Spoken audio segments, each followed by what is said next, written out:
Okay, so let's see if we can figure out the domain and range of g of v is natural log of v plus 2, and h of w is e to the w squared. Whoa. Okay. First things first. Where do you get domains and ranges from? So domain is inputs. What was that? Domains of the That thing? Yeah, one place you could really easily get the domain and range is from having a graph. or table. Where can you get a graph from these? A table. Calculator.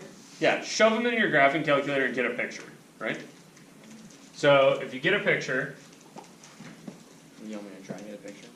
no, I'm gonna give you the other way to get a picture. Another way you could get a picture is you could look at this and say, that looks like a natural log, right? A lot like one. Shifted, what's adding 2 to the argument do? To the left. To the left two. Left 2? Yeah. Nice. And why is it left 2 for plus? That feels like No it should justice. be. Yeah, there's no justice in the world, so that one goes backwards. So, I'm gonna put, and what's the natural log look like? So you could go get that from here. The exponential function looks like this, and the natural log is its inverse, right? So take the line y equals x, Flip it over. flip it, get this guy, Yeah. has a vertical asymptote at 0, right? And then you need to shift that back too, so now it's gonna have a vertical asymptote at -2. And, ooh, where's that? That's positive. That was at zero. Was at zero. That was at 0, 1, right? Because, 1 0. 1 0. One. oh, it's at 1, 0. What's at 0, 1? The other one. The other one. That's really, e to the 0 is 1, right? Yeah. That's why you get 0, 1 on that graph. Yeah. Okay, so that point now is at -1. -1, 0.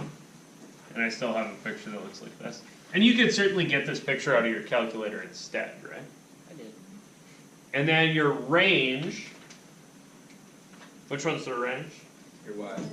The y's. So if I smush this whole picture this way, Yeah. what y's get covered? All reals. All of them. It goes from the bottom to the top without any breaks. Yeah. So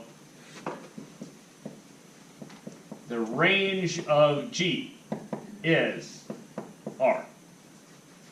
Domain of G? All real numbers except -2. Ooh. Negative 2 infinity. Don't except not including negative. Don't. Oh yeah, don't include Yeah. negative. So if you smash this way, right? The only stuff. It's not all real. Stack. It goes from -2 to positive infinity. Can I explain that one loudly? So, you guys are getting good at this. It's just so it's not all real numbers except -2 because none of this over here does anything. Right? Like you just don't know what to do with that because you're trying to ask what power of e gives you a negative number. That ain't gonna happen. Right? So your domain of G is from -2 to infinity. And but don't include -2. No, you can't have -2 though. You can't have -2, so it gets an open bracket. And infinity. And infinity is Still not a number, so it gets an open bracket anyway. That's what I said. So it's exactly what Gwen said. Thanks, Gwen. Okay. That's my friend. For H, the domain of H should be chill. You probably could just spot that off the top of your head. Domain of H. Why? Because whatever you want. Because you can put whatever you want in there, you're not going to break any rules, right? The rules specifically are, can't apply an inverse function where it doesn't belong, you can't square root a negative number, you can't divide by 0. The exponential function has a domain of all real numbers by itself anyway, and you're just squaring stuff anyhow. Yeah. You guys see that? Yep. Okay, range. Range might be better gotten from a Graph. So, if I had to guess, what does the graph of that thing look like? Well, it looks like you showed us over there. So the exponential function itself looks like this, Have the horizontal aspect But- is 0. But because of the square, you're gonna get a parabola. kinda. Uh, Yeah, it's not actually a parabola, it's kind of ish a parabola, It goes up. right? Because this It's like kinda like. w squared is only gonna give you a positive number, right? Right. So you're only gonna really see stuff like that. Yeah. And it's gonna happen faster, Yeah. right?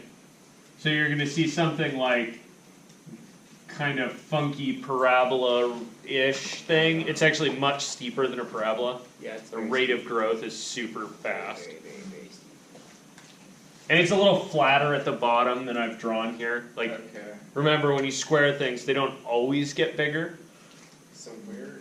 Right? They Yeah, get that's smaller until you get to 1 and then they start getting So bigger. the range is from So this 1 to thing's- infinity? Flattened out a little bit here and a little bit steeper on that side. Right, so if I was drawing this, I'd do something like that and then reflect that on the other side. So if the range is, Let's check. Where, wait, you think it would be at 1 because Isn't that where exponential things go? that's where exponential functions cross? You still know when vertex be at one, you can just. How do you check though? Where's that value? Where do you think the vertex is? Just- X-wise. Yeah, it said X is 0, right? So Yeah, so plug in 0. Plug plug in 0, get the output, right?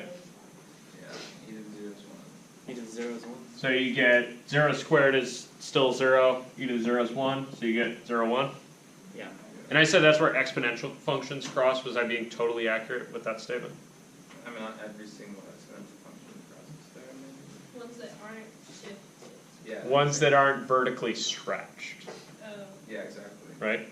Because if you had like a 3 in front of the Remember, an exponential function is something like a number times a number to a variable, Yeah.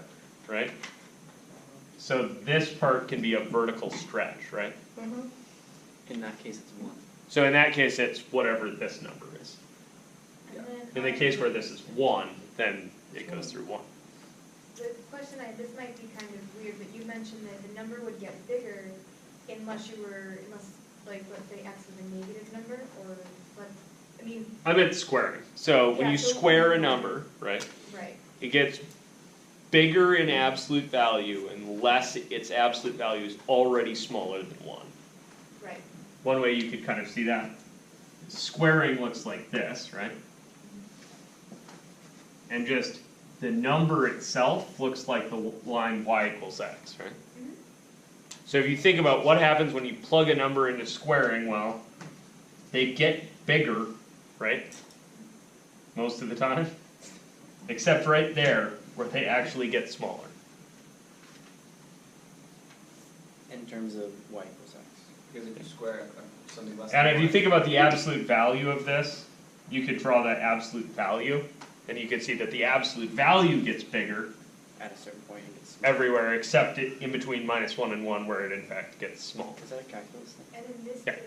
in this case, I also noticed that no matter how small the number is that you put in for W, as long as, I mean, even if it's negative because you're squaring it, but no matter how small that W is, it's still going to be just above 1.